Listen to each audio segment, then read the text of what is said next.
Bharti गौरविल degree college से गौरविल learner में आपका हार्दिक स्वागत करती हूँ। डीएलएड 4th सेम की साइंस की क्लास आज हम शुरू करने जा रहे हैं, क्योंकि कोरोना की वजह से आपकी रेगुलर क्लासेस नहीं चल पा रही हैं, तो ऑनलाइन क्लास आज से आपकी शुरू की जा रही है। आज हम स्टार्ट करने वाले हैं सबसे पहला चैप्टर साइंस का जैव विकास।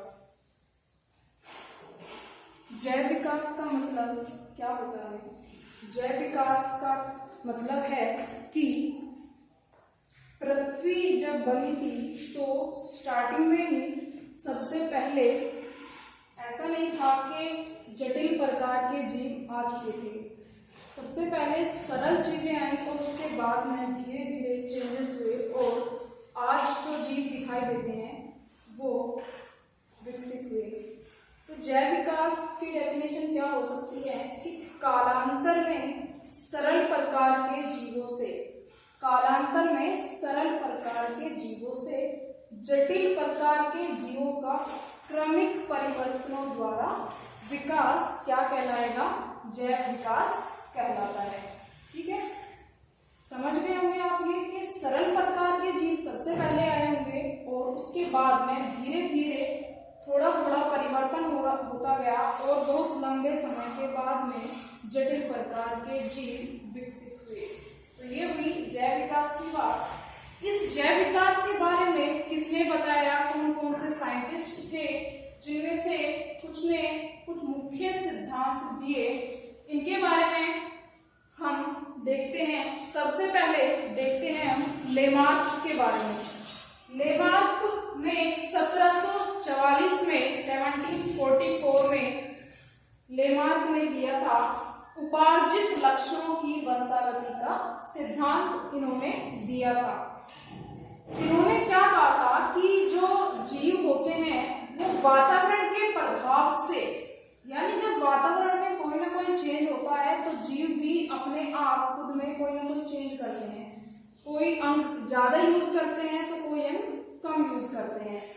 तो वातावरण के प्रभाव से अंगों के उपयोग या अनुप्रयोग से जो भी लक्षण अर्जित होते हैं उन्हें हम क्या कहेंगे? उपार्जित लक्षण कहेंगे। और वही लक्षण क्या होते हैं कि अगली पीढ़ी में वंशागत होते हैं। ये कहा था लेमार्क ने।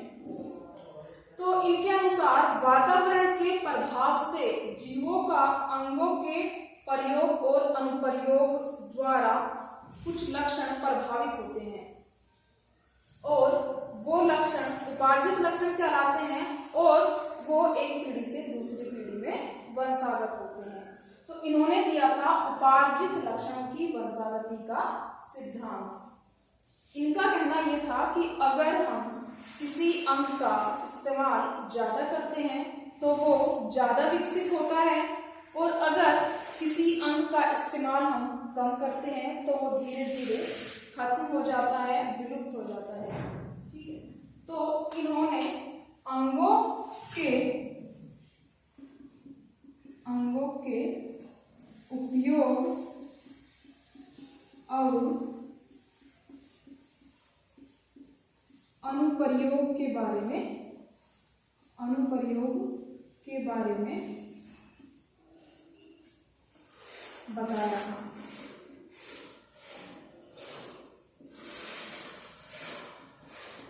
क्या बताया कि जिस अंग का प्रयोग हम ज्यादा करेंगे वो ज्यादा विकसित होगा और बढ़ता जाएगा, और अगर किसी अंग का प्रयोग हम नहीं कर रहे हैं तो वो अंग धीरे धीरे करके खत्म हो जाएगा। और इस तरीके से वातावरण के प्रभाव से अगली पीढ़ियों में जो लक्षण जाते रहेंगे, एक टाइम ऐसा आएगा कि उपार्जित लक्षण अपने पूर्वजों से इतने भिन्न हो जाएंगे कि एक नई जाति का विकास हो जाएगा। तो ये था लेमार्क का।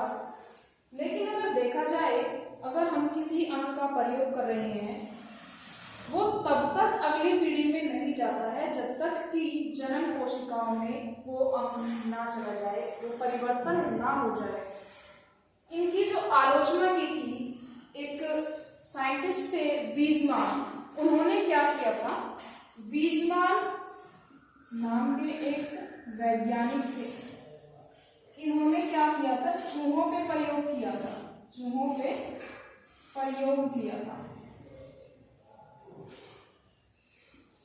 ठीक है, इन्होंने प्रयोग क्या किया कि ये चूहों को 21 पीढ़ियों तक उनकी पूंछ को काटते रहे। और जब ऐसा इन्होंने 21 पीढ़ियों तक किया, लेकिन 21 पीढ़ियों के बाद भी क्या हुआ, चूहों में पूंछ ऐसे ही काम कर रही थी। तो इन्होंने कहा कि अगर लेमार्क के अनुसार किसी अंग का प्रयोग करते हैं तो वो ज्यादा विकसित होता है, और अगर नहीं करते तो विलुप्त हो जाता है। लेकिन जब इन्होंने 21 पीढ़ियों तक चूहों की पूंछ को काटते रहे, इसका मतलब क्या हुआ कि चूहों की पूंछ का प्रयोग नहीं हो रहा था। तो इससे तो वो नष्ट हो जानी चाहिए थी। 21 पीढ़ियों के बाद में पूंछ विकसित ही नहीं होनी चाहिए थी। तो वीजमान ने इनके इस बात को आलोचना की, और ये ठीक भी था, और कहा कि ऐसा तब तक नहीं हो सकता जब तक कि वो उपार्जित लक्षण उसके जीन में परिवर्तन के कारण उसमें उपस्थित ना हो। ठीक है, ये तो था लेमार्कवाद। दूसरा है डार्विनवाद। डार्विन ने 1859 में अपनी पुस्तक प्राकृतिक चयन द्वारा जातियों की उत्पत्ति में अपने सिद्धांतों की व्याख्या की। क्या सिद्धांत थे इनके? सबसे पहला, जीवों में संतानोत्पत्ति की प्रचुर क्षमता। इसका मतलब है कि पृथ्वी पर जो भी जीव पाए जाते हैं उन सभी में प्रचुर क्षमता होती है कि वो अपनी संतान उत्पन्न कर सके।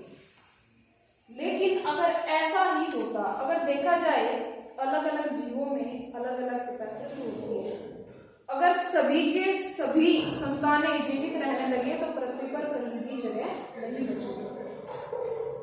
तो प्रकृति जो है वो ऐसा नहीं होने देती। नेक्स्ट क्या होता है, जीवन संघर्ष। ये तो हमने देख लिया कि प्रचुर क्षमता होती है। ठीक है, किसी भी आबादी में जो भी उनकी संतानें उत्पन्न हो रही है, ठीक है, चाहे 4 हो रही है 10 हो रही है। अब अगर आप मछलियों में देखें जो अंडों की संख्या होती है, या पौधों में ही देखें जो स्पोर्स बनते हैं या बीज बनते हैं, वो लाखों करोड़ों की संख्या में भी बनते हैं। लेकिन ऐसा नहीं है कि वो सभी जीवित रहेंगे। ऐसा क्यों है, क्यों नहीं है? नेक्स्ट जो हमारा ये है सिद्धांत का, डार्विनवाद का, जीवन संघर्ष। जो भी संतानें उत्पन्न होती है उनको रहने के लिए, अपने अस्तित्व के लिए स्ट्रगल करना पड़ता है, संघर्ष करना पड़ता है। तो संघर्ष किस चीज के लिए करते हैं? संघर्ष वो करते हैं वायु के लिए करते हैं, भोजन के लिए करते हैं, अपने आवास के लिए करते हैं। तो इन सब चीजों के लिए वो एक दूसरे से स्ट्रगल करते हैं। जैसे कि आप एग्जाम में किसी वैकेंसी अगर कोई आती है उसकी तैयारी करते हैं, तो ऐसा तो नहीं है कि सभी पास होंगे, जो बेस्ट होगा वो ही जाएगा। नेक्स्ट है विभिन्नताएं और उनकी वंशावली।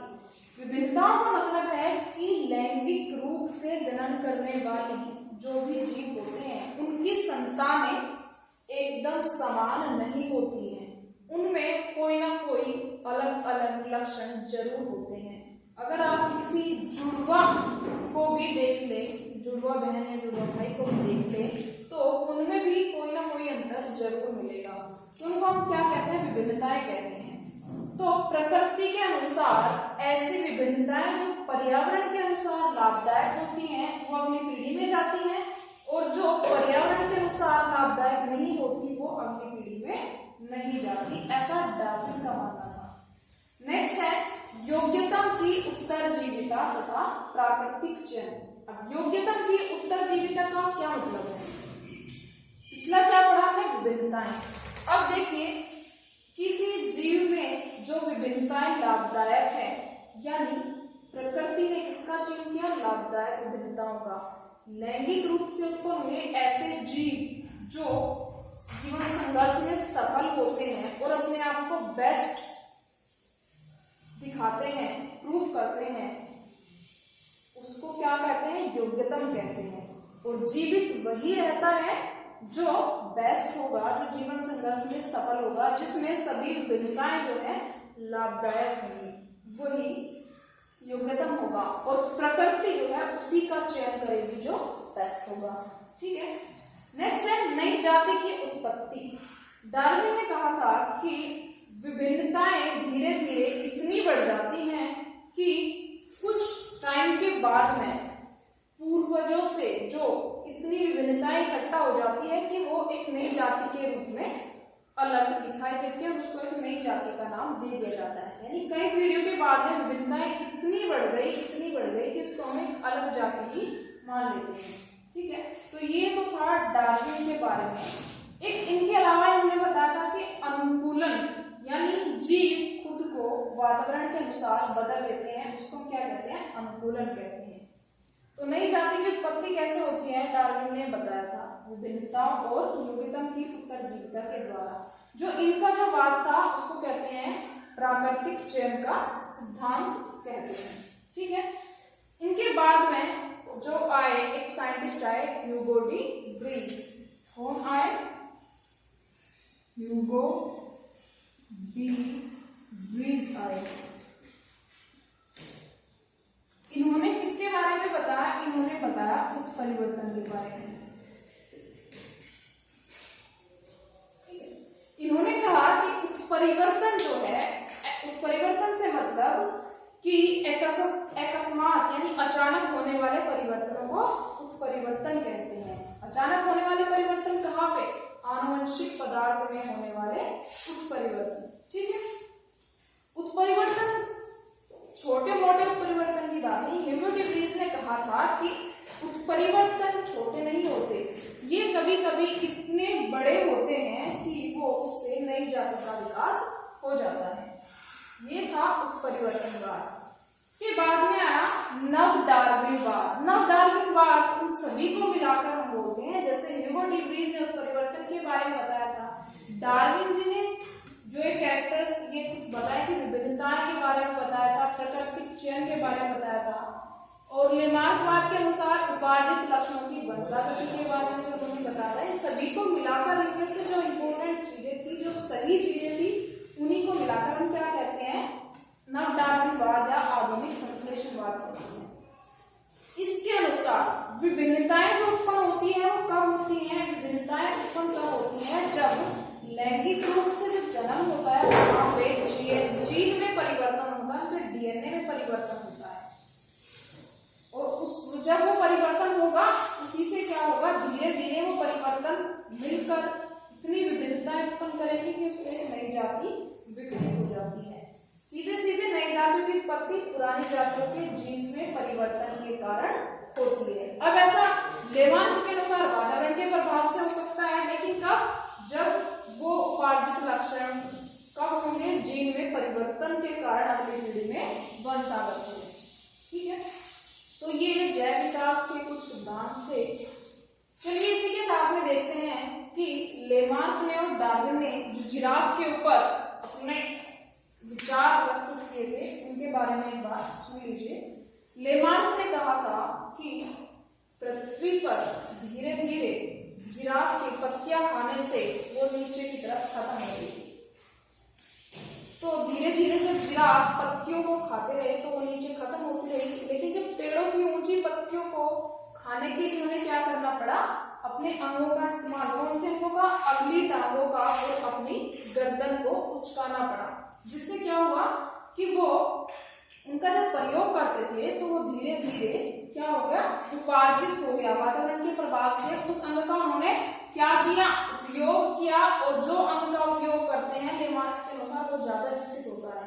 तो धीरे धीरे क्या हुआ, लंबी गर्दन वाले जिराफ विकसित हो गए और छोटी गर्दन वाले जिराफ धीरे धीरे नष्ट हो गए। डार्विन ने क्या कहा था, डार्विन ने कहा था कि प्रकृति किसका चयन करती है, योग्यता का। और यहाँ पे क्या हुआ, इनके अनुसार जो जिराफ थे वो दो तरह के थे, एक छोटी गर्दन वाले और एक लंबी गर्दन वाले। जब इन दोनों के बीच में कंपटीशन हुआ तो कौन ऊंची पत्तियां खा सकता है, लंबी जिराफ, लंबी गर्दन वाले जिराफ और छोटी गर्दन वाले जिराफ जीवन संघर्ष में क्या हो जाएंगे, असफल हो जाएंगे। तो सिर्फ क्या बचेंगे, लंबी गर्दन वाले जिराफ बचेंगे। तो ये लेमार्क जी के और डार्विन के जिराफ के ऊपर प्रयोग थे। आज की क्लास के लिए इतना ही। नेक्स्ट क्लास में हम देखेंगे कि जैव विकास के प्रमाण क्या है। ये तो हमने देख लिया कि कैसे नई जाति का विकास होता है। अगली क्लास में हम देखेंगे जैव विकास के प्रमाण क्या है, कैसे हमें पता चलता है कि पहले सरल प्रकार के जीव थे या किस प्रकार के जीव थे और आज ये कैसे बने। चैनल को सब्सक्राइब कीजिए और वीडियो को प्लीज लाइक कीजिए। Thank you.